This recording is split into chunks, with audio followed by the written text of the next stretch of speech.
Assalamualaikum warahmatullahi taala wabarakatuh. Saya Rizzi Hadi Hamdan.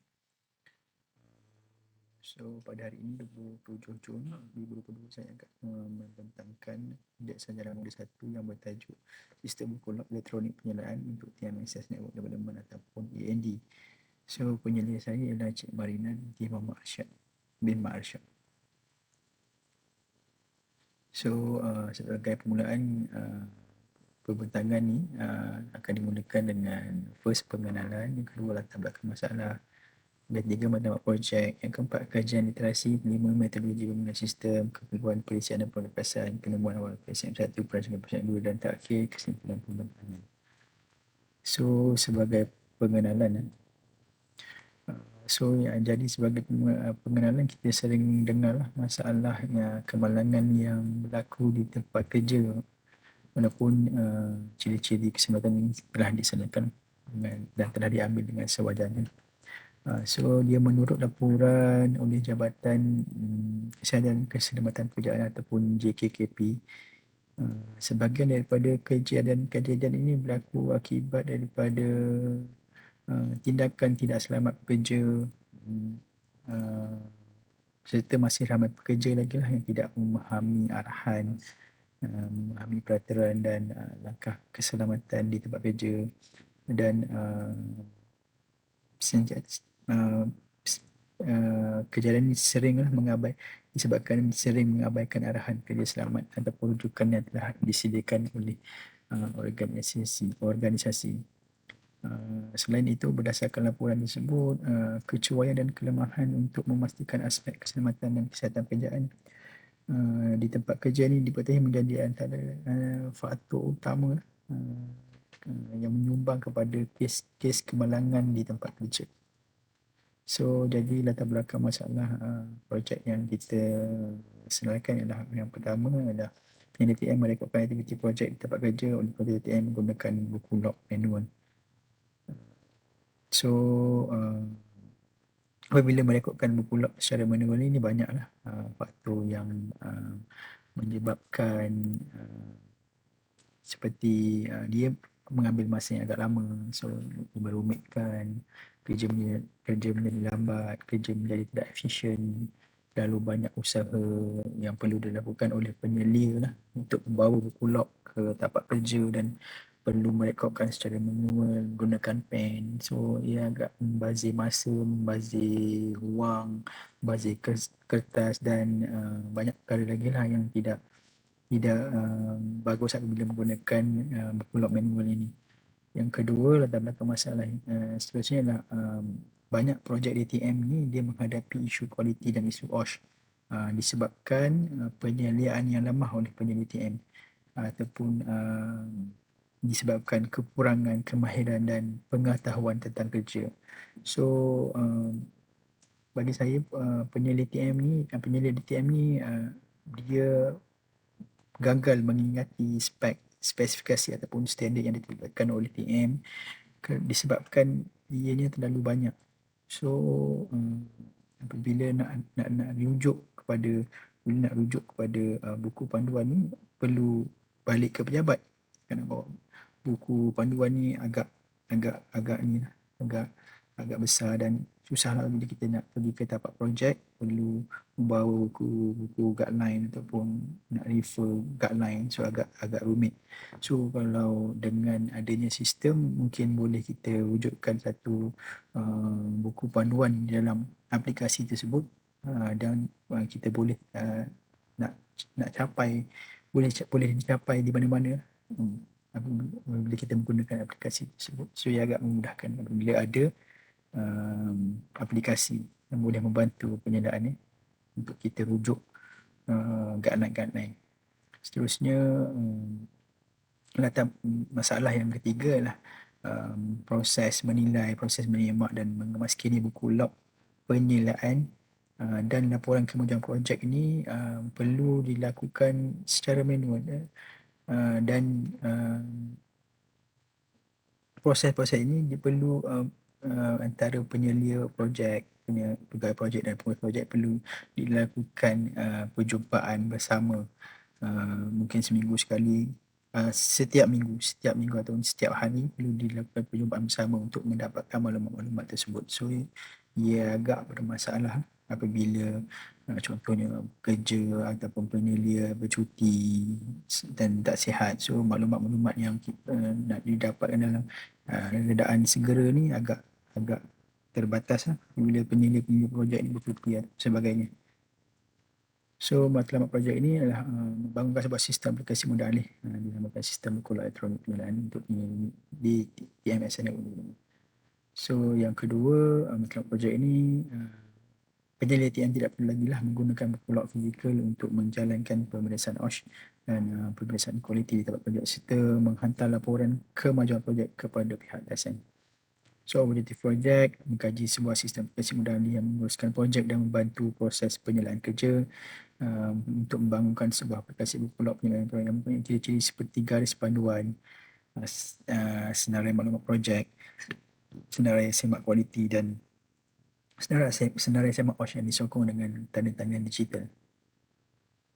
Yang seterusnya, untuk menguji penyelesaian dibangunkan dengan melibatkan pihak berkepentingan dalam penilaian penyelesaian positif dan mendokumentasikan penyelesaian yang timbul dengan menjelaskan spesifikasi. So, skop projek ialah fungsi skop projek sistem berkolak penilaian digital yang boleh menguruskan pelbagai jenis maklumat seperti butiran projek, kualiti dan senarai semak OSH, garis panduan dan arahan. Yang seterusnya, skop projek ini adalah sistem aplikasi mudah alih untuk kegunaan penyelia, Gawai Projek TM dan pengurus projek TM dan unit pembangunan rakan akses ataupun AND. Yang seterusnya dibangunkan dengan dokumen kerja Duteraan Perisian iaitu spesifikasi peluang perisian SRS ataupun dan dokumen reka bentuk perisian STP.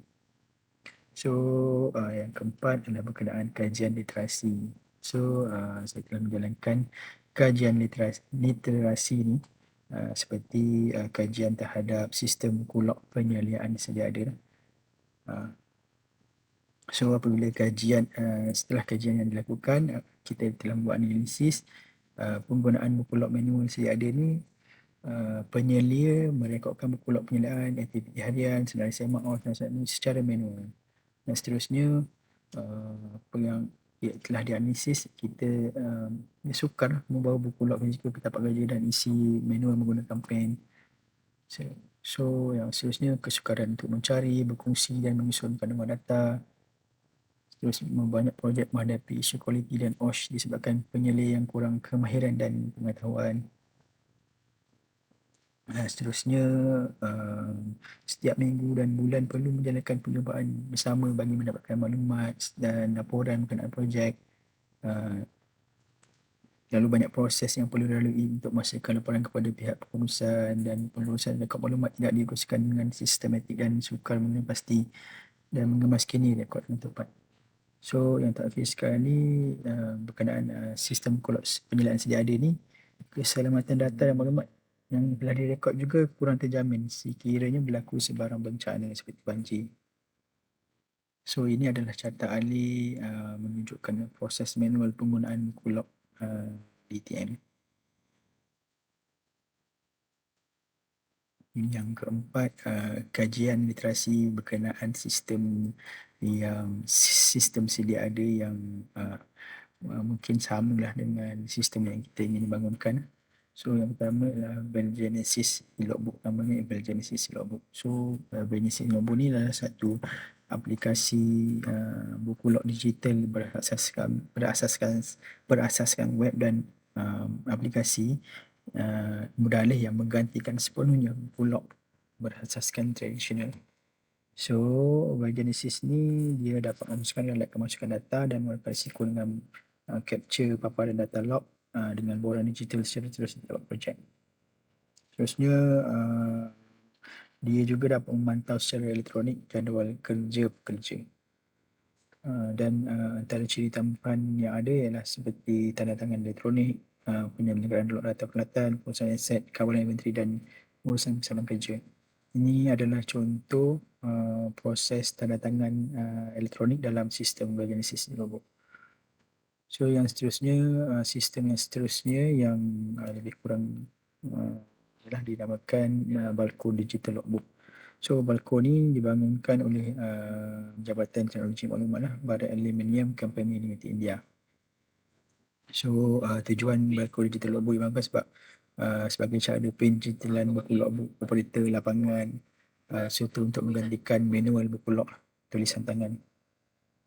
So ciri-ciri yang terdapat dalam aplikasi Balco Digital Logbook ni ada seperti geofence ataupun geofencing. Geofence adalah salah satu perimeter maya atau proses pemagaran dalam sesuatu kawasan geografi. Ini adalah antara paparan antara muka untuk mendaftar masuk sistem di Balco Digital Logbook. So ini adalah perbandingan antara sistem lah yang telah kita buat bila kita buat kajian berkenaan sistem yang setara seperti Biogenesis, Balco Digital dan penggunaan buku log manual TM yang sedia ada itu sendiri. So untuk Biogenesis Logbook ni ada nama web, aplikasi, keselamatan rekod masa nyata, notifikasi dan tanda tangan digital dan jadual laporan. Balco ni hanya wujud di dalam aplikasi saja dan hanya ada ciri-ciri keselamatan, penggunaan GPS dan rekod masa nyata. So buku log manual TM ni memang tiada lagi lah dalam web dan aplikasi, serta ciri-ciri yang ada dalam menu ni pun mungkin ada boleh rekod masa yang nyata ataupun tanda tangan. So untuk kita membangunkan sistem buku log elektronik kenderaan yang baru ni, kita wujudkan hanya dalam aplikasi sahaja dulu, dan kita akan wujudkan ciri-ciri keselamatan, ciri-ciri penggunaan GPS, rekod nyata, notifikasi dan tanda tangan digital serta fungsi untuk menjana laporan. So untuk teknologi yang akan digunakan nanti, yang pertama untuk penggunaan data kita akan buat kajian berkenaan iaitu MySQL dan Firebase lah. Untuk kerangka perisian ataupun framework kita akan gunakan Flutter ataupun React.js. So untuk yang kelima ialah metodologi pembangunan sistem. So untuk kita membangunkan sistem buku log elektronik penilaian ini, metodologi yang akan kita gunakan ialah pembangunan aplikasi pantasan ataupun RAG. So metodologi RAG ini tertumpu kepada bagaimana kita untuk mencipta prototype dan bagaimana kita nak membangunkan aplikasi ini dengan pantas untuk memastikan penghantaran produk yang lebih cepat. So justifikasi pemilihan RAG ni dalam pembangunan sistem adalah first kerana ia membenarkan pembangun menguji dan bereksperimen dengan perisian, dan seterusnya dia dapat menghasilkan sistem ini dengan pantas lah. Dan seterusnya pengujian ia dilakukan di setiap peringkat pembangunan bagi dia mengurangkan kemungkinan melakukan kesilapan. So fasa-fasa pembangunan dalam metodologi RAG ni adalah first fasa perancangan, yang mana semasa fasa perancangan dibuat pemilihan tajuk, pemilihan penyelia, laporan cadangan projek, latar belakang masalah dan lain-lain. Dan semasa fasa analisis keperluan, mana fasa untuk kita mengumpul maklumat yang berkenaan, serta kita fasa untuk kita menganalisis data yang dihasilkan melalui teknik temuan dan soal selidik responden. So fasa yang ketiga ataupun fasa reka bentuk, fasa mana kita buat gambar rajah kes guna, rajah aktiviti, rajah kelas. Kita mereka bentuk pengenalan data antarmuka dan mereka bentuk seni bina sistem. Dan rajah-rajah tersebut kita gunakan UML, Unified Model Language. So yang keempat, ni fasa pembinaan sistem, kita akan gunakan Flutter, kita akan gunakan Dart sebagai programming language, kita gunakan Android Studio dan kita guna MySQL untuk pangkalan data. Ini akan dilakukan pada PSM dulu. So fasa pengujian dan pelaksanaan, setelah siap pembangunan sistem ni, kita akan uji dan melaksanakannya, dan ia juga akan dilakukan dalam PSM dulu. So ini adalah keperluan software dan keperluan hardware. So kita akan gunakan Windows 10 sebagai sistem pengoperasian dia. Untuk pelisian pembangunan sistem, kita akan gunakan Android Studio seperti yang kita explain tadi. Studio kita akan menggunakan Dart, Flutter dan MySQL. So untuk pelisian untuk kita buat kerja-kerja documentation, kita akan gunakan Microsoft Office Word 2016, Excel, Google Drive, dan kita akan gunakan Draw.io untuk kita hasilkan gambar rajah seperti carta ahli, rajah aktiviti, rajah jujukan dan lain-lain.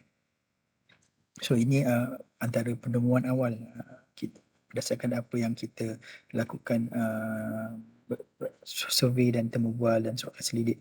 So untuk demografi responden ni apa yang kita dapatkan di organisasi TM di ANDMC Kinara ni, kita telah melakukan survey ke atas 20 orang. So antaranya jantina lelaki dalam kurang 16 orang dan 4 orang, umur dalam 20 hingga 29 tahun seramai 2, 30 hingga 39 seramai 13, 40 hingga 42 orang, tahun ke atas 3 orang. So ini adalah contoh penemuan awal lah yang kita telah dapat untuk demografi responden. Dia ada taraf pendidikan, pengalaman kerja dan jawatan. So ini adalah temu bual yang kita lakukan. Ini adalah ringkasan. So ringkasan temu bual yang kita lakukan terhadap bersama pegawai projek dan pengurus projek. First, Encik Rashidi, apa yang kita temu bual dan apa yang kita dapat adalah yang pertama, kurang pematuhan penggunaan buku log oleh penyelia projek beliau. Dan maklumat yang diisi buku log itu tidak lengkap. Dan apa yang dia utarakan adalah dia perlu kerap berjumpa dengan penyelia untuk mendapatkan maklumat.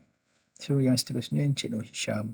Dia nyatakan bahawa dia tidak cukup masa untuk periksa buku log. So dia tidak dapat buat masa makan. Tidak dapat maklumat mencukupi daripada penyelia. Dan penyelia kerap buku log kerap hilang dan suka untuk merujuk rekod lama sistem rekod buku log yang baru jika berlaku audit. So untuk Cik Nur Hakimi pun dia